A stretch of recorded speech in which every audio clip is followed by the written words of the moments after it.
మాజీ ఎంపీ ఉండవల్లి అరుణ్ కుమార్ అప్పుడప్పుడు press meet పెడుతూ రాష్ట్రంలోని పలు అంశాలపైన రాజకీయ అంశాలపైన మాట్లాడుతూ ఉంటారు. అయితే ఉండవల్లి అరుణ్ కుమార్ ప్రెస్ మీట్ను తెలుగుదేశం పార్టీకి అనుకూలమని పేరున్న మీడియా తనకు అనుకూలంగా మలుచుకుంటోందా అన్న అభిప్రాయం కూడా ఉంది.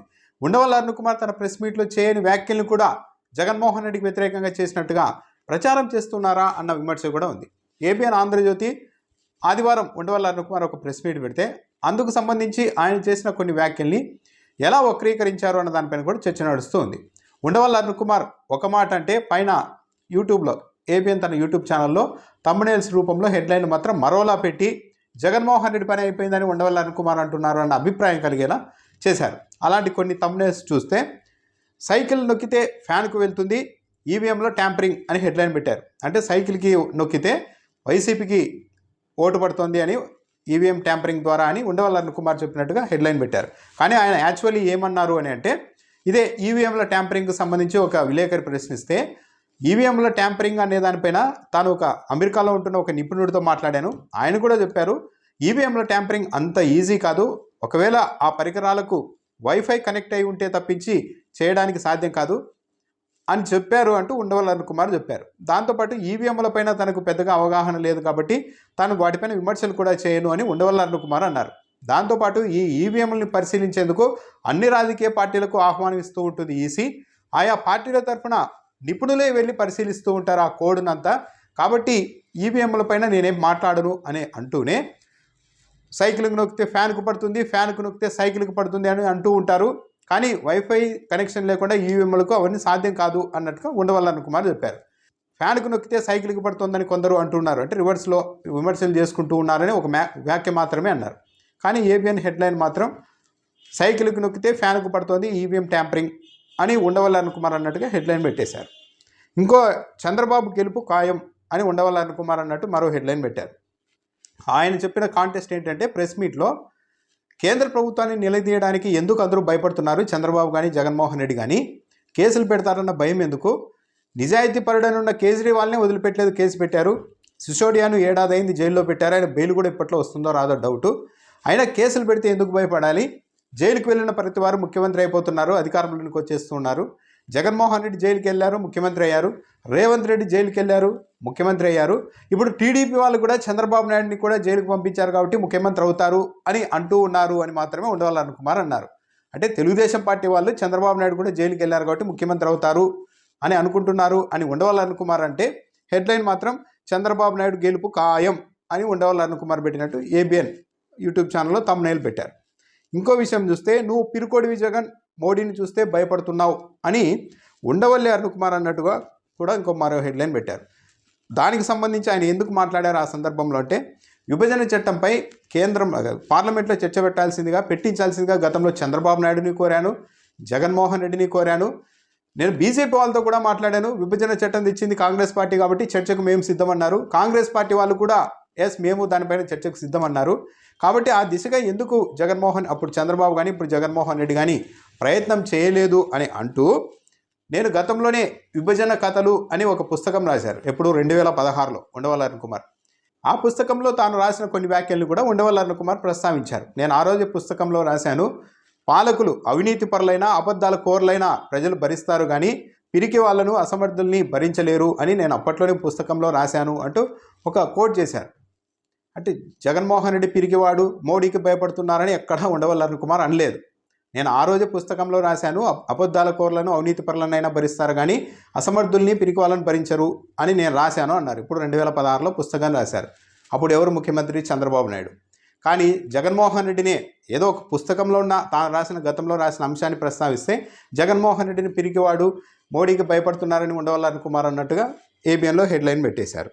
ఉండవల్లి అరుణ్ కుమార్ మరికొన్ని కీలకమైన అంశాలను కూడా తన ప్రెస్ మీట్లో ప్రస్తావించారు. ప్రత్యేక హోదాని ఎందుకు తీసుకురావడం లేదని జగన్మోహన్ రెడ్డిని చాలామంది ప్రశ్నిస్తూ ఉన్న నేపథ్యంలో ఉండవల్లి అరుణ్ కుమార్ ఒక విషయం చెప్పారు. ప్రత్యేక హోదా అన్నది రాష్ట్ర విభజన జరిగినప్పుడు వెంటనే ఇచ్చి ఉంటే సాధ్యమై ఉండేది. ఎందుకంటే ఎప్పుడైనా ఒక యాక్సిడెంట్ అయితే చనిపోయిన కుటుంబానికి ₹1 కోటి ఎక్స్గ్రేషియా ప్రకటించినా ఆ సమయంలో ఎవరూ ప్రశ్నించరు. అలా కాకుండా ఒక 6 నెలలు ఆగి ఆ కుటుంబానికి ఎక్స్గ్రేషియా ప్రకటిస్తే అంతకుముందు చనిపోయిన వాళ్ళు కూడా మాకు ఇవ్వండి అని వస్తారు. ఆ ఇబ్బంది ఉంటుంది. ఇప్పుడు ప్రత్యేక హోదా విషయంలో కూడా ఇబ్బంది అదే. మన రాష్ట్రం కంటే వెనుకబడిన బీహార్ ఉంది, రాజస్థాన్ ఉంది, ఉత్తరప్రదేశ్ ఉంది, మధ్యప్రదేశ్ ఉంది. ఇలాంటి రాష్ట్రాలన్నీ కూడా ఇప్పుడు ఏపీకి ప్రత్యేక హోదా ఇస్తే మాకెందుకు ఇవ్వరని వాళ్ళు ముందుకు వస్తారు. కాబట్టి ప్రత్యేక హోదా అన్నది ఆ రోజే ఇచ్చి ఉండాల్సింది, ఈరోజు ఇవ్వడం అంత ఈజీ కాదు అని కూడా ఉండవల్లి అరుణ్ కుమార్ చెప్పారు. దాంతోపాటు పోలవరం ప్రాజెక్టు విషయంలో చంద్రబాబు నాయుడు వ్యవహరించిన తీరును కూడా ఉండవల్లి అరుణ్ కుమార్ నిన్న ప్రెస్ మీట్లో తప్పుపట్టారు. అసలు పోలవరం ప్రాజెక్టును ఎందుకు రాష్ట్ర పరిధిలోనికి తీసుకున్నారు?